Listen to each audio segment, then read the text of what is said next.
Video में हमने gastro intestinal tract का पूरा ओवरव्यू देख लिया कि इसमें से कौन कौन सी स्ट्रक्चर होती है, इनकी क्या सिचुएशन वगैरह है। इस वीडियो में हम देखेंगे गैस्ट्रो इंटेस्टाइनल ट्रैक्ट यानी कि आहार नाल के पहले भाग, माउथ यानी बकल कैविटी और उसके अंदर पाए जाने वाले विभिन्न स्ट्रक्चर और उसका पूरा डिटेल हम इसमें देखने जा रहे हैं।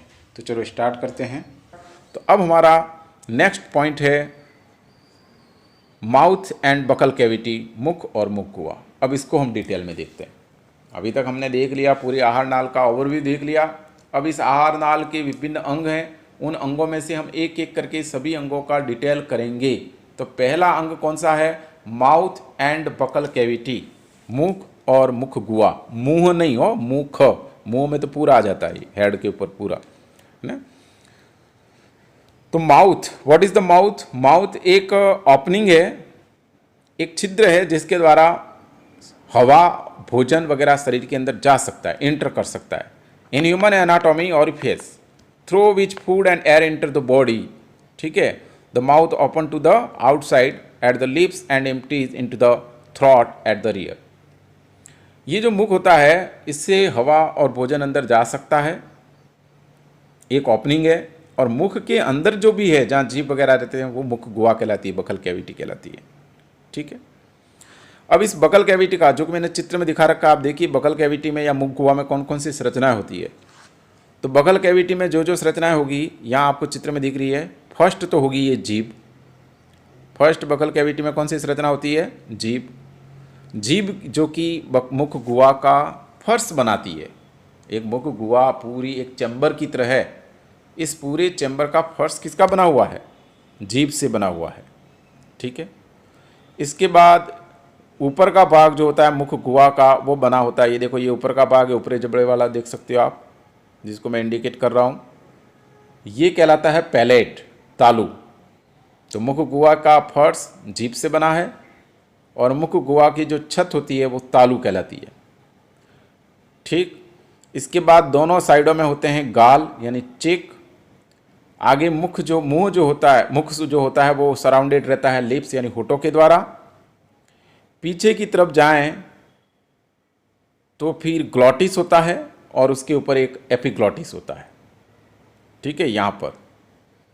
और एक ये यूवुल्वा होता है जिसे कागला बोलते हैं, ठीक है। इसके बाद इंपॉर्टेंट स्ट्रक्चर होती है ये सफ़ेद रंग के जो दिख रहे हैं चमकीले दांत।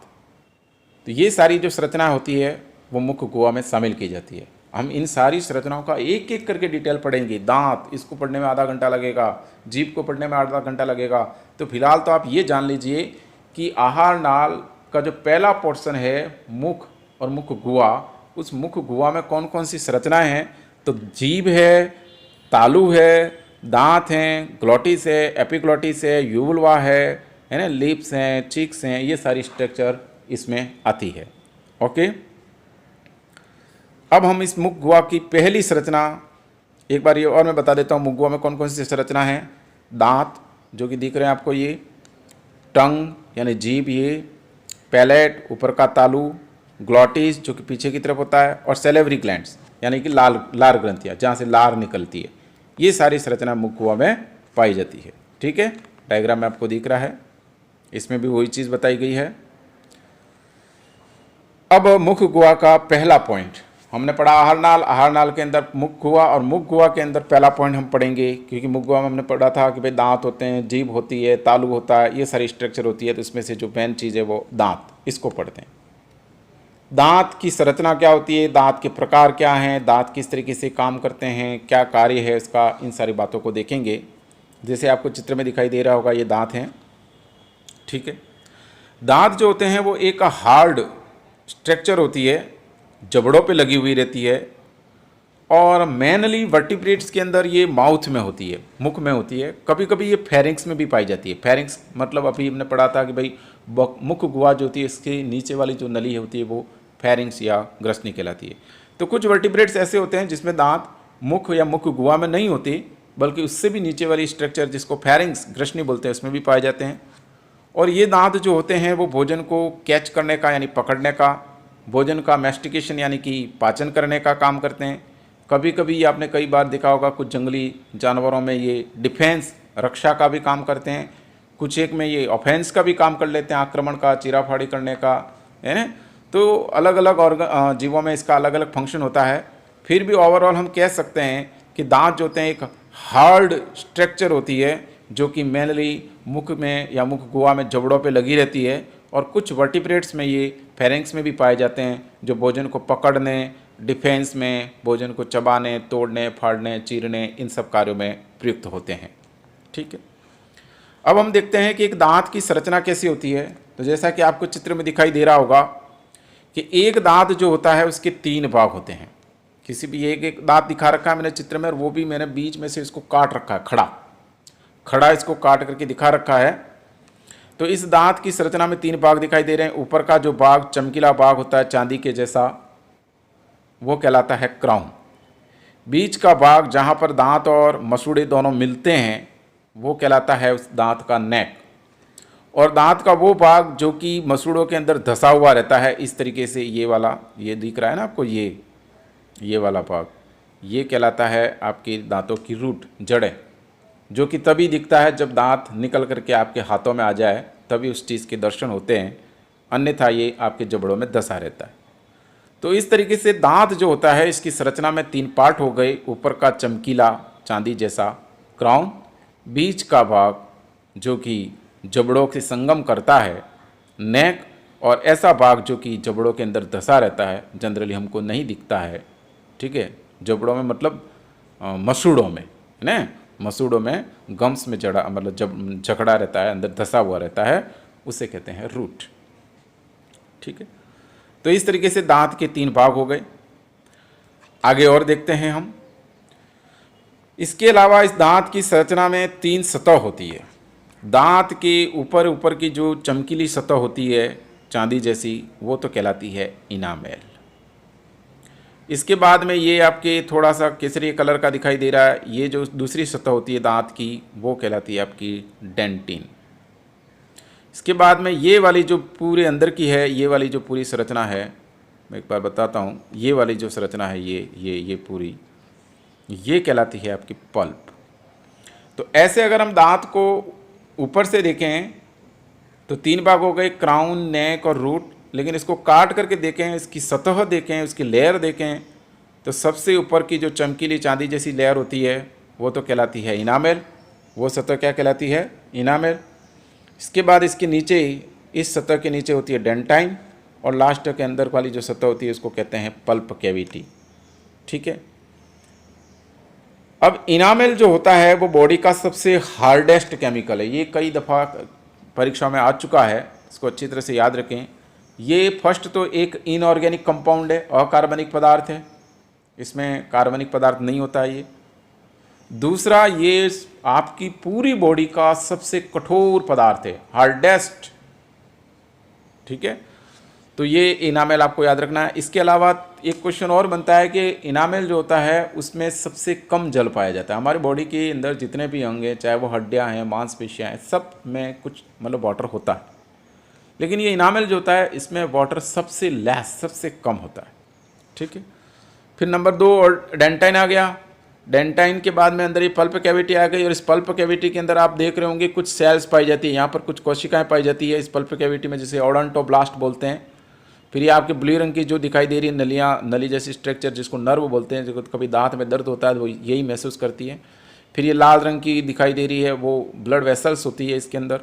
तो इस तरीके से ये आपके दांत की संरचना हो गई, खड़ी काट के अंदर, फिर और आड़ी तरीके से, दोनों तरीके से। ठीक, अब हम देखते हैं types of and function of the teeth, दांतों के प्रकार और दांतों की कार्य। ठीक है, तो जो मानव के दांत होते हैं, टीथ होते हैं, उनकी मेनली 3 विशेषता होती है। 3 विशेषताएं मुख्य रूप से पाई जाती है। फर्स्ट, मानव के जो दांत हैं, ह्यूमन जो टीथ होता है वो डाइफियोडोंट होता है। डाइफियोडोंट का मतलब होता है कि मानव के दांत जीवन में 2 बार आते हैं, इसलिए इसको हम द्विबार दंती भी बोलते हैं। दूसरी विशेषता है कि मानव के दांत जो होते हैं वो हेट्रोडेंट होते हैं, यानी कि सभी दांत जो होते हैं वो समान नहीं होते, विषम दंती होते हैं। आपने देखा होगा आपके जितने भी दांत हैं इसमें आगे के दांत, साइडों के दांत और पीछे के दांत सभी की स्ट्रक्चर अलग अलग होती है। डेट्स मीन मानव के दांत जो होते हैं वो हेट्रोडोंट होते हैं। और तीसरा पॉइंट होता है कि मानव के जो दांत होते हैं वो थिकोडोंट होते हैं। थिकोडोंट यानी कि गर्तदंती। तो ये 3 विशेषता आपको याद रखनी है। फर्स्ट डाइफेडोंट, मतलब जीवन में दांत 2 बार आते हैं, पहले दूध के दांत और बाद में परमानेंट टीथ या स्थायी दांत। दूसरा है हेट्रोडोंट यानी कि विषम दंती, यानी कि जो जितने भी दांत होते हैं वो सारे दांत आकार और आकृति में समान नहीं होते, विषम होते हैं, अलग अलग होते हैं। And third थिकोडोंट। थिकोडोंट का मतलब मानव के दांत जो होते हैं वो गर्तदंती होते हैं, अर्थात मानव के दांत मसूड़ों में खूंटी की तरह धसे हुए रहते हैं। ठीक है, ये मानव दांत की विशेषता हो गई। अब हम मानव दांत के प्रकार को देखने जा रहे हैं। तो अभी मैंने बताया कि डाइफेडोंट होते हैं, इसका मतलब होते हैं कि मानव के दांत जो होते हैं वो जीवन में 2 बार आते हैं। जो फर्स्ट में आते हैं उनको हम प्राइमरी टीथ या मिल्क टीथ या डेसिडुअस टीथ बोलते हैं, यानी प्राथमिक दांत, दूध के दांत या ऐसे दांत जो कि बाद में जाकर के गिर जाते हो। और दूसरे जो इनके गिरने के बाद में आते हैं उनको बोलते हैं परमानेंट, यानी कि स्थायी दांत। तो 2 प्रकार के दांत हो गए। तो एक क्लासिफिकेशन तो दांतों का ये हो गया है ना, कि एक तो स्थायी दांत और दूसरे दूध के दांत। एक क्लासिफिकेशन दांतों की आकृति के आधार पर, वो किस तरीके की दिखाई देते हैं इस आधार पर इनके और इनके काम, इनके जो फंक्शन है उसके आधार पर। और है इंसीजर, कैनाइन, प्रीमोलर और मोलर, ये 4 प्रकार के दांत होते हैं। ठीक है, ये कौन से होते हैं, इंसीजर, कैनाइन कौन से होते हैं, प्रीमोलर, मोलर कौन से होते हैं, इसको हम आगे डिस्कस करते हैं। फिलहाल दांत को हम 2 तरीके से क्लासीफाइड कर सकते हैं, 2 तरीके से बांट सकते हैं। पहला जो इनका विभाजन है वो जीवन में 2 बार आते हैं, इस आधार पर दूध के दांत और स्थायी दांत। और दूसरा उनकी आकृति के आधार पर ये 4 नाम है, incisor, canine, premolar and molar.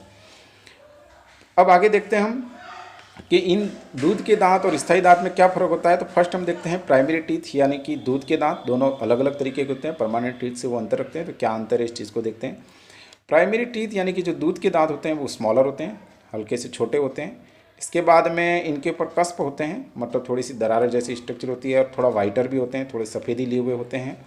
इसके बाद में इनमें पल्प कैविटी होती है, वो थोड़ी बड़ी होती है, और ये इनकी जो रूट होती है वो इतनी डेलिकेट नहीं होती है। ठीक है, इसके बाद में ये तो दूध के दांत की मुख्य विशेषता हो गई। दूध के दांत जो होते हैं किसी भी बच्चे में जो फर्स्ट दांत आते हैं वो दांत होते हैं, तो ये लगभग 6 से 8वें महीने में दांत आने शुरू हो जाते हैं, और जो 2.5 साल तक आते रहते हैं। दांत जो होते हैं कब आने शुरू होते हैं, 6 से 8वें महीने में आना शुरू होते हैं और 2.5 साल तक आते रहते हैं। फिर 5 से 6 साल का जब बच्चा हो जाता है तब ये दांत गिरने लग जाते हैं और लगभग 13 साल तक गिरते रहते हैं। तो एक चीज़ आपको ये भी समझनी होगी कि दूध के दांत जो होते हैं वो स्थायी नहीं होते हैं, पहले आते हैं, आने के बाद थोड़े दिन रहते हैं और फिर इसके बाद गिर जाते हैं। और इन दांतों की आने की प्रक्रिया होती है वो 6 से 8वें महीने में शुरू हो जाती है, लगभग 2.5 साल तक ये दांत आते रहते हैं, और 5वें से 6ठे साल में ये दांत गिरने शुरू हो जाते हैं, लगभग 13 साल तक ये दांत गिरते रहते हैं।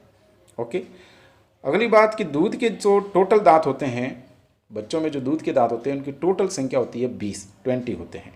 ठीक है, अभी 20 कौन से प्रकार के होते हैं, इन 20 में से 4 इंसीजर होते हैं, 2 कैनाइन होते हैं और 4 मोलर होते हैं।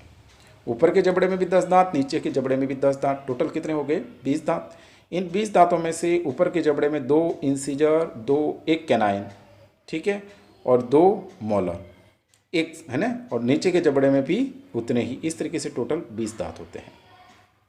बाद में जाकर के क्या होता है कि ये मोलर जो होते हैं वो रिप्लेस हो जाते हैं, हट जाते हैं, और इन मोलर की जगह पर परमानेंट टीथ के रूप में प्री मोलर आ जाते हैं। और जो परमानेंट टीथ में मोलर होते हैं वो पूरी तरीके से इन प्री मोलर के, जो इनके बच्चों के प्री मोलर होते हैं, इसके पीछे से आते हैं। तो ये हो गई प्राइमरी टीथ की बात।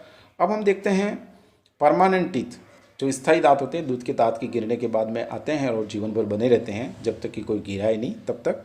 तो वो वाले जो दांत होते हैं वो परमानेंट टीथ कहलाते हैं। तो ये जो दांत होते हैं परमानेंट टीथ, ये इनकी संख्या होती है 32 होते हैं संख्या में, जबकि दूध के दांत कितने होते हैं 20। तो इस तरीके से 20 दांत तो वही होते हैं जो कि उनमें होते हैं, बच्चों में होते हैं, और 12 दांत अलग से आते हैं। इस तरीके से टोटल 32 दांत होते हैं। ठीक है, और ये जो 12 दांत हैं वो कौन से होते हैं, मोलर होते हैं। मोलर दांत जो होते हैं, और जो कि प्राइमरी टीथ होते हैं, इनके पीछे से उत्पन्न होते हैं। ठीक है, इन परमानेंट टीथ को अगर हम देखें कि इनमें से कौन से कितने हैं, तो 4 होंगे आपके इंसीजर, 2 होंगे कैनाइन, 4 होंगे प्रीमोलर और 6 होंगे मोलर। एक जबड़े की बात चल रही है ना, एक जबड़े के अंदर ऊपर 4 और 2 6 और 4 10 और 6 16, यानी कि ऊपर के जबड़े में 16 दांत और नीचे के जबड़े में 16 दांत, यानी नीचे भी 4 इंसीजर और ऊपर वाले जबड़े में भी 4 इंसीजर, नीचे वाले जबड़े में 2 कैनाइन, ऊपर के जबड़े में भी 2 कैनाइन, नीचे की प्री मोलर 4 हैं, ऊपर के जबड़े में भी 4, और नीचे की प्री मोलर 6 हैं, मोलर 6 हैं और ऊपर के जबड़े में भी 6। यहाँ पर हमने जो देखा था ना बच्चों में, उसमें भी ये संख्या एक जबड़े की थी, है ना, पूरे सभी दांतों की नहीं थी कि 4 इंसीजर यानी 4 और 2 6 और 4 10, यानी कि एक जबड़े में, ऊपर वाले जबड़े में 10 और नीचे वाले जबड़े में भी 10, इस तरीके से 10 10 बच्चों में 20 होते हैं। और परमानेंट टीथ कितने हो गए आपके? 32। ठीक है, नेक्स्ट पॉइंट हम देखते हैं टीथ फॉर्मूला, दांतों का सूत्र क्या होता है। तो अभी देखा था हमने दांत 2 तरीके के हो गए, एक तो वो जो कि बच्चों में होते हैं प्राइमरी टीथ, और एक वो जो कि परमानेंट होते हैं जो हमेशा रहते हैं, जिसको हम परमानेंट टीथ बोलते हैं, स्थायी दांत। तो जो प्राइमरी टीथ है बच्चों के दांत होते हैं उसमें 3 प्रकार मैंने बताए थे, इंसीजर, कैनाइन एंड मोलर। और जो परमानेंट टीथ होते हैं इसमें 4 प्रकार है, incisor, canine, premolar and molar. इसमें ये संख्या हो जाएगी, ऊपर के जबड़े में 10 और नीचे के जबड़े में भी 10, यहाँ पर भी ऊपर के जबड़े में 16 और नीचे के जबड़े में 16। अभी आप देख रहे होंगे कि 5 कैसे हो रहे हैं ऊपर और नीचे 5 कैसे हो रहे हैं, क्योंकि ये एक जबड़े का आधा भाग है और ये भी नीचे वाले जबड़े का आधा भाग है, ये ऊपर के जबड़े का आधा भाग, ये नीचे के जबड़े का आधा भाग। मतलब दंत सूत्र में हम एक जबड़े के आधे भाग को ही दिखाते हैं। तो इस तरीके से ये आपके 2 इंसीजर, 1 कैनाइन और 2 मोलर, ठीक है, सेम नीचे वाले जबड़े में होंगे, लेकिन ये आधे जबड़े की बात हो रही है, पूरे जबड़े की नहीं। पूरे जबड़े का करोगे तो इधर ऊपर 10 हो जाएंगे और नीचे भी 10 हो जाएंगे, 20 हो जाएंगे, टोटल 20 दांत। इधर 21 23 21 23 का सूत्र होगा, यानी कि 2 इंसीजर, 1 कैनाइन, 2 प्रीमोलर और 3 मोलर, सेम नीचे वाले जबड़े में होंगे, लेकिन ये आधे भाग की बात हो रही है। पूरे भाग की बात करेंगे तो ऊपर 16 हो जाएंगे और नीचे भी 16 हो जाएंगे। तो ये हो गया मानव क्या दंत सूत्र। ठीक है, इस तरीके से हमने दांतों की संरचना पढ़ ली, दांतों के प्रकार पढ़ लिए, दंत सूत्र पढ़ लिया। अब हम आगे जो दांतों के जो आकृति के आधार पर प्रकार हैं इनको देखने जा रहे हैं। तो आकृति के आधार पर दांत जो होते हैं वो 4 प्रकार के होते हैं, इंसीजर, कैनाइन, प्रीमोलर और मोलर। ठीक है, तो देखिए चित्र में आपको दिख रहा होगा कि ये जो दांत है सबसे आगे वाले दांत, ये जो पीले पीले कलर के दिखाई दे रहे हैं, ये वाले दांत, ये हैं इंसीजर। इसके पास में ये वाला जो साइड में दांत है ब्लू ब्लू, वो है आपका कैनाइन। इसके बाद ये केसरिया कलर के, सेफ्रॉन कलर के दांत हैं प्रीमोलर, और लास्ट वाले जो ग्रीन कलर के दांत है वो मोलर। तो कुल मिलाकर के जो बिल्कुल फ्रंट में होते हैं, चाहे ऊपर के जबड़े में हो चाहे नीचे के जबड़े में हो, वो तो आपके इंसीजर हो गए। इसके बाद में इंसीजर के जस्ट पास में एकदम छेड़ी की तरह निकले हुए दांत रहते हैं, इनको कैनाइन बोलते हैं। और इनके पीछे जहाँ डाढ़े स्टार्ट होती है वहाँ से जो आगे वाली डाढ़े होती है जिसको प्रीमोलर, और लास्ट वाली जो डाढ़े होती है उनको मोलर बोलते हैं। ठीक है, सिंपल लैंग्वेज में बता रहा हूँ सारी चीज़ें मैं। अब ये जो दांत हैं, सिंपल सी बात है, कौन सा दांत क्या काम करेगा वो आपको पता ही है। वे इंसीजर जो होते हैं सबसे आगे वाले दांत क्या काम आएंगे? चने खाने तो काम आ नहीं सकते, एक्चुअली वो काम आएंगे किसी फल को काटने में, है ना। तो ये काटने का काम करते हैं, है ना, कटिंग का काम, टीयरिंग का काम, होल्डिंग का काम, किसी चीज़ को थामे रखना। जैसे मान लो किसी चीज़ को पकड़ के रखा है तो आगे वाले दांतों में आप पकड़ के रख सकते हो किसी पेन पेंसिल वगैरह, लेकिन हमारी बात यहाँ खाद्य सामग्री के संबंध में है। तो हम किसी चीज़ को थामे रखने में, होल्डिंग में, इसके बाद में किसी चीज़ की कटिंग में, किसी चीज़ की टीयरिंग में, स्पेशली खाद्य पदार्थ के रेफरेंस में बोल रहा हूँ, तो वो ये काम करते हैं इंसीजर। कैनाइन दांत जो होते हैं वो इंसीजर के जस्ट पास वाले दांत होते हैं। जैसे कोई गन्ना अन्ना छीलना हो, आपको इसकी चिराफाड़ी करनी हो, तो उसमें ये दांत जो होते हैं कैनाइन प्रयुक्त होते हैं। और सिंपल सी बात है, कैनाइन जो होते हैं उसका मेन फंक्शन होता है चीरना। जैसे मांस, जो मांसाहारी प्राणी होते हैं इसमें मांस को चीरना पड़ता है, इसलिए ये मांसाहारी प्राणी में ये दांत ज़्यादा विकसित होते हैं। जैसे कुत्ता देख लो आप, शेर देख लो, ऐसे जो मांसाहारी प्राणी होंगे उसमें कैनाइन ज़्यादा डेवलप्ड होते हैं, हाईली डेवलप्ड होते हैं, ज़्यादा विकसित होते हैं, क्योंकि उनको चीराफाड़ी करनी पड़ती है, खाने की चीज़ को काटना तोड़ना पड़ता है। ठीक है, और बाकी ये वाले जो दांत हैं पीछे, जिनको हम प्री मोलर और मोलर बोलते हैं, जिनको डाढ़े बोलते हैं, आगे की डाढ़ पीछे की डाढ़, तो ये जो दांत होते हैं वो मुख्य काम इनका चबाना होता है, जिसपे कुछ ऐसी दरारें से बनी हुई है जिसको कस्प भी बोलते हैं। तो ये दांत मेन रूप से क्या काम करते हैं? चेविंग का काम करते हैं, चबाने का काम करते हैं, ग्राइंडिंग का काम करते हैं, पीसने का काम करते हैं, क्रशिंग का काम करते हैं, यानी कि चीज़ों को तोड़ने का, क्रश करने का काम करते हैं। तो ये सभी दांतों के प्रकार हो गए। पहले मिल्क टीथ हो गया, परमानेंट टीथ हो गया, इंसीजर, कैनाइन, प्रीमोलर और मोलर। तो इस तरीके से आपके ये दांतों तक का टॉपिक कंप्लीट होता है। अब हम पढ़ क्या रहे थे? हम पढ़ रहे थे एलिमेंट्री कैनाल यानी गैस्ट्रोइंटेस्टाइनल ट्रैक्ट पढ़ रहे थे, जिसका हम फर्स्ट पार्ट देख रहे थे बकल कैविटी। और बकल कैविटी के अंदर कई सारे ऑर्गन मैंने बताए थे, जैसे बकल कैविटी में टीथ होता है तो हमने टीथ देख लिया सबसे फर्स्ट। ठीक है, इसके बाद बकल कैविटी में जीभ होती है, टंग, इसको हम देखेंगे। फिर बकल कैविटी में तालू होता है, उसको देखेंगे। फिर ग्लॉटिस है, एपिग्लॉटिस है, इन सारी चीज़ों को एक एक करके देखते हैं। फिलहाल हमारा दांत का टॉपिक कंप्लीट होता है। नेक्स्ट टॉपिक है हमारा टंग। ठीक है।